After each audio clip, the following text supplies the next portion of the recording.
Story টাইমে আড্ডা.com YouTube channel মানে গল্প শোনার আসল ঠিকানা।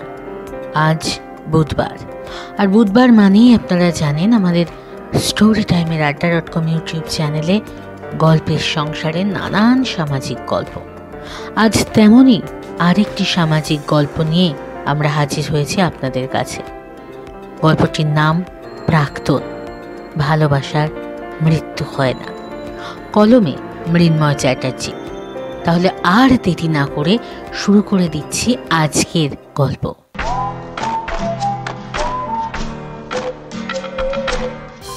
রিমির জীবনে আজ খুব স্পেশাল দিন। আজ রিমির জন্মদিন। 23শে পা দিল মেয়েটা। রাত্রে এখন 12টা বেজে 23 মিনিট। ওর ফোনে অনেকগুলো মেসেজ এসেছে, সবগুলোই জন্মদিনের শুভেচ্ছায় মূলত। রিমিও ধরে ধরে সব মেসেজগুলোর উত্তর দিচ্ছে। যে ছোট করে হ্যাপি বার্থডে বলেছে তাকে ছোট্ট করে থ্যাংক ইউ, আর তার সাথে একটা হাসির ইমোজি। আবার যে অনেক বড় করে শুভেচ্ছা দিয়েছেন তাকে অনেক বড় করে একটা থ্যাংক ইউ, তার সাথে অনেকগুলো চকলেট আর লাভ ইমোজি। কিন্তু এত কিছুর পরেও রিমির মনটা যেন ভালো নেই। সে আগের মতো কোনো আনন্দই সে খুঁজেই পাচ্ছে না এত শুভেচ্ছার মধ্যেও। কিছু যেন একটা নেই আজকে, যেটার জন্য অপেক্ষা করছে। এমন সময় রিমি ওর ফেসবুকটা অন করে। সাথে সাথেই ওর ওয়ালে একটা 3 বছর আগের নোটিফিকেশন ভেসে ওঠে, যেটা স্বপ্নীল ওকে ট্যাগ করেছিল। যেটায় লেখা ছিল many many happy Returns of the day my dear. চোখটা ছলছল করে ওঠে রিমির। আলতো করে চোখের জলটা মুছে সে স্বপ্নীলের প্রোফাইলে যায়। মনে মনে ভাবে, একটা উইশ করা যেত না আজ? আজ এতটাই পর হয়ে গেছি আমি। ভাবতে ভাবতে আবার ভেবে ওঠে, নিশ্চয়ই অন্য কোনো মেয়েকে ভালোবাসছো আজকাল, বাঁচতেই পারে। এত কিছুর মাঝে রিমি আবার ভাবে 3 বছর হলো ওদের ব্রেকআপ হয়েছে, তাও স্বপ্নীল কোনোদিন ওকে উইশ করতে ভোলেনি। তাহলে এইবার কিভাবে ভুলে গেল? ভাবতে খুব কষ্ট হচ্ছিল রিমির। হঠাৎ রিমির মনের ভিতর থেকে একটা আওয়াজ এলো, এখন অনেক দেরি হয়ে গিয়েছে। সেদিন তো ওর কথা না শুনে ওকে কত কিছু বলেছিস, কই তখন তো একবারও ভাবিসনি ওর কেমন লাগবে, ওর কষ্ট হবে কিনা। তাহলে আজ কেন ভাবছিস? সব শেষ তোদের দুজনের মধ্যে, সব। রিমি একটা দীর্ঘ নিঃশ্বাস ফেলে চুপ করে বসে থাকে আর ভাবে, সব দোষটা কি শুধু আমারই ছিল? ও তো কিছু বলছিল না, সেটা বুঝি কিছু ছিল না। না, রিমি এবার বুঝতে পারে আর কোনো মেসেজ আসবে না কারোর। যাই হোক, রিমি বিছানা করে দরজাটা বন্ধ করে দিয়ে ফোনটা বালিশের পাশে রেখে শুয়ে পড়ে। চোখটা বন্ধ করছে এমন সময় ব্যালকানির দরজায় ঠক ঠক আওয়াজ। কেউ যেন দরজায় টোকা দিচ্ছে। আঁতকে ওঠে রিমি। এত রাত্রে কে? ভয়ে গলা শুকিয়ে যায় ওর। তাও সাহস করে ওঠে রিমি। পর্দা সরিয়ে দেখে স্বপ্নীল বাইরের ব্যালকানিতে দাঁড়িয়ে আছে। রিমির ভয় বিহল হৃদস্পন্দন যেন নিমেষে অজানা আনন্দে ধকধক করতে লাগলো। দরজা খুলে দিয়ে রিমি বলে, তুমি এত রাত্রে এখানে কিভাবে এলে? স্বপ্নীল বলে, একটু দেরি হয়ে গেল গো, ভেবেছিলাম আর একটু আগেই আসবো, হলো না। যাই হোক, হ্যাপি বার্থডে, খুব ভালো থেকো সারা জীবন।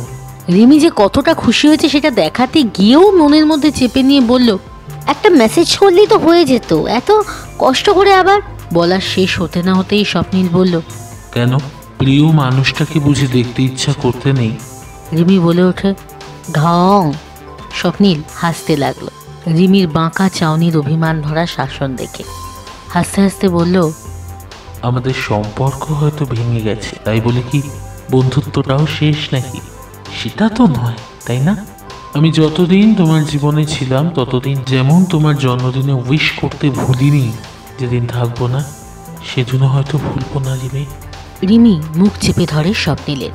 কিন্তু এ কি, এত ঠান্ডা কেন মুখটা? বুঝতে পারে না রিমি। রিমি বলে, দাঁড়াও, আমি তোমাকে একটা জিনিস দেখাই। এই কথা বলে নিজের ফোনটা আনতে যায়, সেই নোটিফিকেশনটা দেখাবে বলে। ফোন নিয়ে ফিরে এসে রিমি যেন স্তম্ভিত হয়ে যায়। কোথায় স্বপ্নীল? এক্ষুনি তো ছিল এখানে, কোথায় গেল এর মধ্যে? ব্যালকানি থেকে মাথাটা কেমন করে আসে রিমির, কিচ্ছু বুঝতে পারে না ও। হঠাৎ করে ফোন বেজে ওঠে রিমির, গিয়ে দেখে আকাশ ফোন করেছে।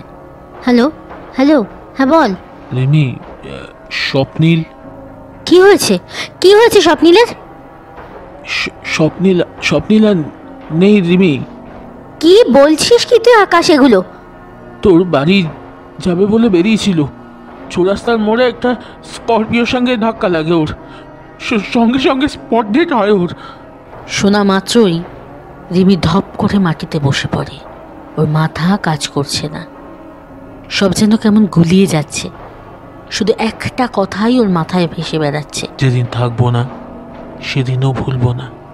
এমন সময় একটা মৃদু আওয়াজ যেন রিমির কানে দূর থেকে ভেসে এলো। ভালো থেকো রিমি, খুব ভালো থেকো, আমি আসি। সত্যি প্রকৃত ভালোবাসার কোনো মৃত্যু হয় না। এই গল্প তার একটা শ্রেষ্ঠ প্রমাণ। এরকম কোনো অভিজ্ঞতা যদি আপনাদের হয়ে থাকে তাহলে প্লিজ আমাদের জানান। আর এই গল্পটা কেমন লাগলো সেটাও অবশ্যই কমেন্ট সেকশনে জানাবেন। আপনারাও যদি ঠিক এইরকম গল্প পাঠাতে চান এবং চান এইভাবে আপনাদের গল্পগুলো আমরা প্রেজেন্ট করি, তাহলে ডেসক্রিপশন বক্সে দেওয়া লিঙ্কে আপনাদের গল্পগুলো পাঠিয়ে দেবেন। আজ এই পর্যন্ত, ফিরে আসবো আবার আগামী সপ্তাহে আবারও কোনো সুন্দর গল্প নিয়ে।